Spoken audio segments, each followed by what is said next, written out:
औज़ बिल्ला मिनश शैतानिर्रजीम बिस्मिल्लाहिर्रहमानिर्रहीम रब्बे ज़िदनी इल्मा। ऐ अल्लाह ताला मेरे इल्म में इजाफ़ा फरमा और मुझे सच बोलने की तौफीक अता फरमा। अस्सलाम वालेकुम जिन जान पाकिस्तान जी।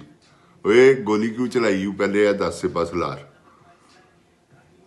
जिन जान पाकिस्तान जी, हमारे मुल्क में इस वक्त क्या चल रहा है वो आप सब जानते हैं। कैसे ये कानून को अपने घर की लौंडी समझकर इस्तेमाल कर रहे हैं, कैसे ये किस तरह लोगों को सजावां दे रहे हैं, किस तरह लोगों के घरों के विच वड़ के लोगों को बाहर कढ़ रहे हैं, किस तरह नजायज़ इमरान खान को इन्होंने सजा दी।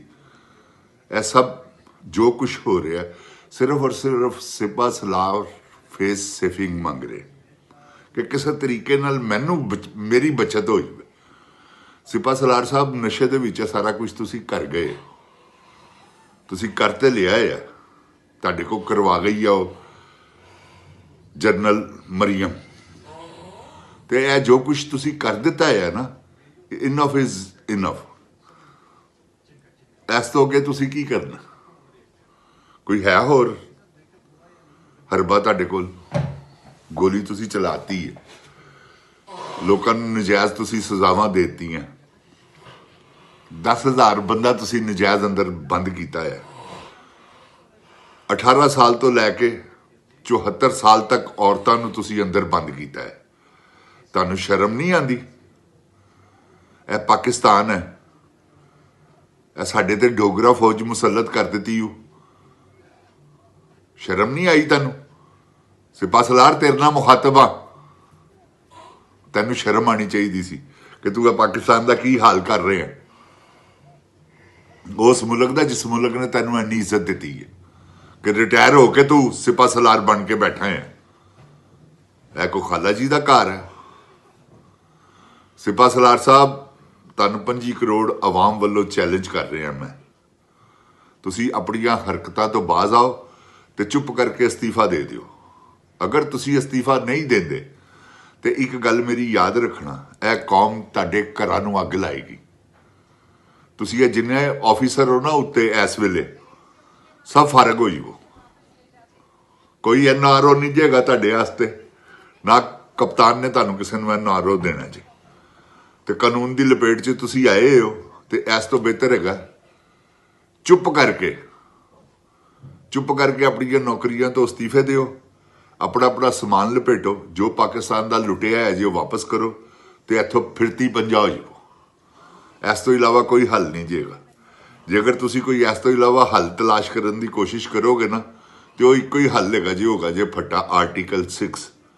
जे आर्टिकल 6 तुसी अपने ते लवाना है तो टिके रहो, नहीं तो मेरा मशवरा है जे तुहानू फेस सेफिंग ऐसे ही चक्कर च गई है कि तुसी सारे निकल जाओ, इस पाकिस्तान नूं छड्ड दिओ। पाकिस्तान तुहाडे रहण वाली जगह नहीं गी, तुसी पाकिस्तान नूं बर्बाद कर दिता, तुहानू शर्म ही नहीं आई। एडे तुसी बगैरत ते बेशरम हो कि तुहानू इस गल का एहसास ही नहीं गा कि इस मुल्क ने तुहानू इज्जत दी है, इस मुल्क ने तुहाडे बच्चिआं नूं पालिया, इस मुल्क ने तुहानू पालिया, तो तुसी इहदा हाल कर रहे हो कि इस वेले पूरे पाकिस्तान च कोहराम मचाया है, तुसी करफ्यू लाया है, ऐसी मार्शल किनू कहते ने? सिपा सलार मैनू है दस, जे है जमहूरीयत मार्शल की यहो जी जमहूरीयत नूं अपने कोल रख। जो तू हाल किया ना जमहूरीयत का करवाया, तू इन्हां चोरा डाकुआं नूं हुकूमत फड़ा के रजीम चेंज करके जो बाजवे बगैरत के बच्चे ने सारा पखंड खिलारिया, मेरा मुल्क तुसी बर्बाद कर दिता, तो हुण मजीद मुल्क बर्बाद करने की गुंजाइश नहीं। खामोशी नाल तुहानू मैं हकीकत कह रहा, यह आखिरी वारी हैगी जे। यह जिहड़ा ऐलान किया ना इन्हें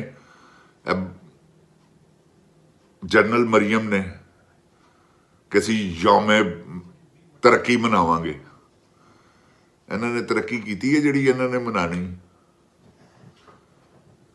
सुनो सिपा सलार साहब, मैं तुहानू हकीकत कह रहा, तुसी अपनी इज्जत बचा लो, जिहड़ी बचदी नज़र नहीं आ रही मैनू की नज़र आ रहा है तुहाडे घरां दे विच अग्गां लगियां ही।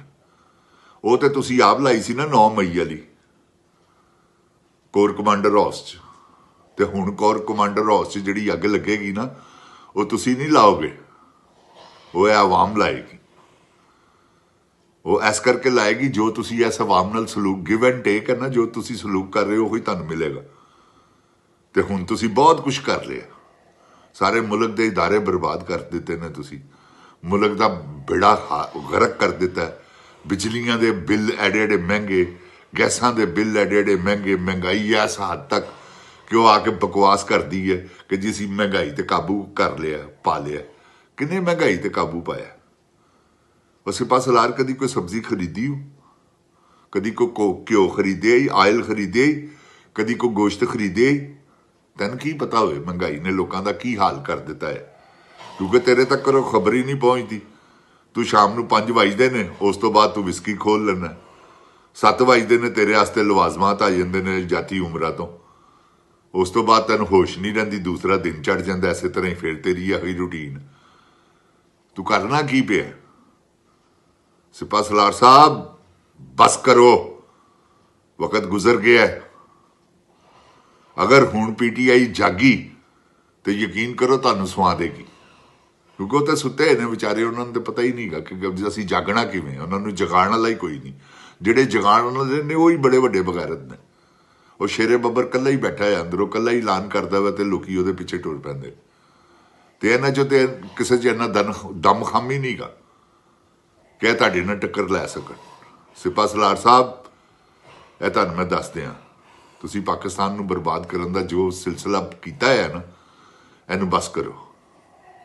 ਤੁਹਾਡੀ ਬਰਬਾਦੀ ਦੀ ਵਜ੍ਹਾ ਤੋਂ ਮੇਰੀ ਅੱਜ ਤੱਕ ਕਦੀ ਵੀ ਫੈਕਟਰੀ ਬੰਦ ਨਹੀਂ ਸੀ ਹੋਈ। ਰੁਸਤਮ ਸਰਾਬ ਜਿਹੜਾ ਕਿ ਤੁਹਾਡੀ ਹਕੂਮਤ ਦੀ ਵਜ੍ਹਾ ਤੋਂ ਬੰਦ ਹੋ ਗਈ। ਉਹ ਇਸ ਕਰਕੇ 800 ਬੰਦਾ ਉੱਥੇ ਕੰਮ ਕਰਦਾ ਸੀ। ਉਸ ਤੋਂ ਬਾਅਦ 226 ਮੈਂਬਰ ਨੇ।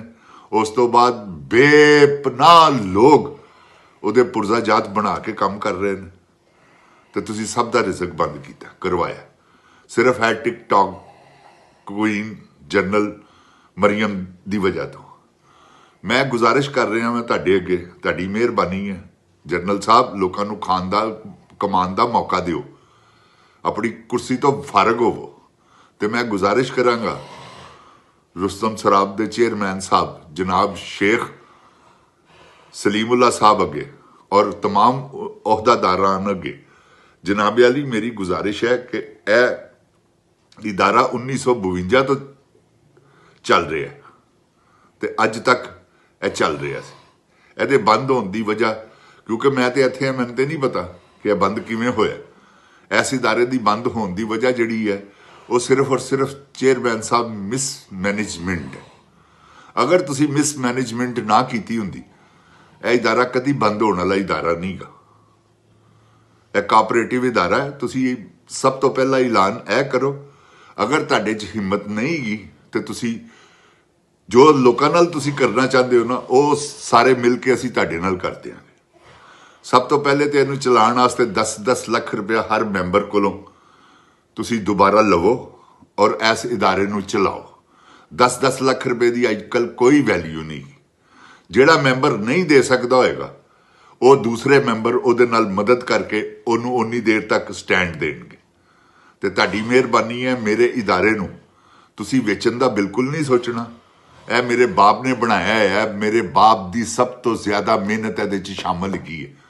ਇਹ ਸਲੀਮੁੱਲਾ ਸਾਹਿਬ ਤੁਹਾਨੂੰ ਵੀ ਪਤਾ, ਤੁਹਾਡੇ ਵਾਲਦ ਸਾਹਿਬ ਵੀ ਕਹਿੰਦੇ ਮੈਂ ਕਦਰ ਕਰਨਾ, ਸ਼ੇਖ ਅਯੂਬ ਸਾਹਿਬ ਵੀ ਕਹਿੰਦੇ ਮੈਂ ਕਦਰ ਕਰਨਾ। ਮੈਂ ਉਹਨਾਂ ਸਾਰੇ ਮੈਂਬਰਾਂ ਦੀ ਕਦਰ ਕਰਨਾ ਜਿਹੜੇ 8 ਮੈਂਬਰ ਇਹਦੇ ਬਾਨੀ ਨੇ। ਤੇ ਉਹਨਾਂ ਤੋਂ ਇਲਾਵਾ ਮੈਂ ਉਹਨਾਂ ਸਾਰੇ ਮੈਂਬਰਾਂ ਦੀ ਵੀ ਕਦਰ ਕਰਨਾ ਜਿਹੜੇ ਇਹਦੇ ਅੱਜ ਤੱਕ ਮੈਂਬਰ ਨੇ। ਤੇ ਜਿੰਦ ਜਾਨ ਪਾਕਿਸਤਾਨ ਜੀ, ਗੁਜ਼ਾਰਿਸ਼ ਹੈਗੀ ਹੈ ਕਿ ਤੁਸੀਂ ਆਪਣੇ ਇਸ ਇਰਾਦੇ ਨੂੰ ਚੇਂਜ ਕਰੋ। ਅਗਰ ਤੁਸੀਂ ਇਹ ਸੋਚ ਲਿਆ ਹੈ ਨਾ ਕਿ ਤੁਸੀਂ ਇਹਨੂੰ ਫਰੋਖਤ ਕਰਨਾ, ਤੇ ਸਭ ਤੋਂ ਪਹਿਲੇ 6467276804 ਮੇਰਾ ਨੰਬਰ ਜੇ, ਤੁਸੀਂ ਮੇਰੇ ਨਾਲ ਰਾਬਤਾ ਕਰਨਾ। ਮੈਂ ਤੁਹਾਨੂੰ ਦੱਸਾਂਗਾ, ਤੁਸੀਂ ਜੋ ਤੁਹਾਨੂੰ ਮੁੱਲ ਲੱਗੇਗਾ ਉਹਦੇ ਕੋਲੋਂ ਜ਼ਿਆਦਾ ਪੈਸੇ ਮੈਂ ਤੁਹਾਨੂੰ ਦਿਆਂਗਾ। ਤੁਸੀਂ ਫੈਕਟਰੀ ਦਾ ਕਿਸੇ ਹੋਰ ਕੋਲ ਵੇਚਣ ਦਾ ਸੋਚਣਾ ਵੀ ਨਹੀਂ। ਤੇ ਚੇਅਰਮੈਨ ਸਾਹਿਬ ਮੇਰੇ ਇੱਥੇ ਹੋਣ ਦੀ ਵਜ੍ਹਾ ਤੋਂ ਕੁਛ ਅਸਾਸੇ ਉਹਦੇ ਫਰੋਖਤ ਹੋਏ ਨੇ। ਅਗਰ ਚੇਅਰਮੈਨ ਸਾਹਿਬ ਮੈਂ ਪਾਕਿਸਤਾਨ 'ਚ ਹੁੰਦਾ, ਰੱਬ ਦੀ ਕਸਮ ਮੈਂ ਤੁਹਾਨੂੰ ਇੱਕ ਕਿੱਲ ਵੀ ਨਾ ਵੇਚਣ ਦਿੰਦਾ। ਇਹ ਮੈਂ ਤੁਹਾਨੂੰ ਦੱਸ ਦਿਆਂ। ਹੁਣ ਕਿਸੇ ਕਿਸਮ ਦੀ ਕੋਈ ਕਿਸੇ ਚੀਜ਼ ਨੂੰ ਤੁਸੀਂ ਵੇਚਣਾ ਨਹੀਂ। ਤੁਹਾਨੂੰ ਮੈਂ ਤੁਹਾਡੇ ਅੱਗੇ ਰਿਕੁਐਸਟ ਕਰਨਾ, ਇਹਨੂੰ ਮੇਰਾ ਚੈਲੰਜ ਨਾ ਸਮਝਣਾ, ਨਾ ਇਹਨੂੰ ਮੇਰੀ ਕੋਈ ਧਮਕੀ ਸਮਝਣਾ। ਮੈਂ ਤੁਹਾਡੇ ਅੱਗੇ ਰਿਕੁਐਸਟ ਕਰ ਰਿਹਾ ਔਰ ਇਨਸ਼ਾਅੱਲਾ ਉਮੀਦ ਕਰਨਾ ਵਾਂ ਕਿ ਤੁਸੀਂ ਮੇਰੀ ਇਸ ਗੱਲ ਦਾ ਮਾਨ ਰੱਖੋਗੇ ਔਰ ਤੁਸੀਂ ਇਸ ਇਦਾਰੇ ਨੂੰ ਦੁਬਾਰਾ ਤੋਂ ਇਨਸ਼ਾਅੱਲਾ ਸਟੈਂਡ ਕਰਨ ਦੀ ਕੋਸ਼ਿਸ਼ ਕਰੋਗੇ। ਔਰ ਅਗਰ ਜੇ ਕੋਈ ਤੁਹਾਨੂੰ ਮੇਰੇ ਮਸ਼ਵਰੇ ਦੀ ਜ਼ਰੂਰਤ ਪਵੇ, ਮੈਂ ਤੁਹਾਨੂੰ ਦੱਸਾਂਗਾ ਇਹਨੇ ਚੱਲਣਾ ਕਿਸ ਤਰ੍ਹਾਂ, ਇੱਥੇ ਕਿਹੜੀ ਕਿਹੜੀ ਚੀਜ਼ ਬਣ ਸਕਦੀ ਹੈ, ਕਿਹੜੀ ਕਿਹੜੀ ਚੀਜ਼ ਤੁਸੀਂ ਬਣਾਓ ਜਿਹੜੀ ਇਨਸ਼ਾਅੱਲਾ ਅੱਲਾਹ ਤਾਲਾ ਦੇ ਫਜ਼ਲੋ ਕਰਮ ਨਾਲ ਇੱਥੇ ਬੈਠ ਕੇ ਮੈਂ ਵੇਚ ਦਿਆਂਗਾ। ਤੁਸੀਂ ਜੋ ਕੁਝ ਵੀ ਬਣਾਓਗੇ ਤੁਹਾਡਾ ਵਿਕਿਆ ਹੋਏਗਾ। ਤੇ ਇਸ ਇਦਾਰੇ ਨੂੰ ਵੇਚਣ ਦਾ ਬਿਲਕੁਲ ਨਹੀਂ ਸੋਚਣਾ ਤੁਸੀਂ ਚੇਅਰਮੈਨ ਸਾਹਿਬ। ਮੇਰੀ ਰਿਕੁਐਸਟ ਜੇ ਤੁਹਾਡੇ ਅੱਗੇ ਔਰ ਇਨਸ਼ਾਅੱਲਾ ਸਾਰੇ ਉਹਨਾਂ ਮੈਂਬਰਾਂ ਅੱਗੇ ਜਿਹੜੇ ਇਸ ਵੇਲੇ ਤੁਸੀਂ ਜਿਹੜਾ ਤੁਹਾਡਾ ਬੋਰਡ ਆਫ ਮੈਂਬਰਸ ਨੇ, ਸਭ ਅੱਗੇ ਮੇਰੀ ਰਿਕੁਐਸਟ ਹੈ, ਜਿੰਦ ਜਾਨ ਪਾਕਿਸਤਾਨ ਜੀ, ਮੇਰਾ ਅੱਲਾਹ ਤਾਲਾ ਮੇਰੇ ਪਾਕਿਸਤਾਨ ਨੂੰ ਆਪਣੀ ਹਿਫਜ਼ੋ ਈਮਾਨ 'ਚ ਰੱਖੇ। ਅੱਲਾਹ ਤਾਲਾ ਮੇਰੇ ਪਾਕਿਸਤਾਨ ਦੀ ਹਿਫਾਜ਼ਤ ਫਰਮਾਵੇ। ਜਿੰਦ ਜਾਨ ਪਾਕਿਸਤਾਨ ਜ਼ਿੰਦਾਬਾਦ, ਜਿੰਦ ਜਾਨ ਇਮਰਾਨ ਖਾਨ ਜ਼ਿੰਦਾਬਾਦ, ਜਿੰਦ ਜਾਨ ਪਾਕਿਸਤਾਨ ਦੀ ਆਵਾਮ ਜ਼ਿੰਦਾਬਾਦ, ਜਿੰਦ ਜਾਨ रुस्तम सराब साइकिल फैक्ट्री के तमाम मेंबरान जिंदाबाद। अस्सलामु अलैकुम।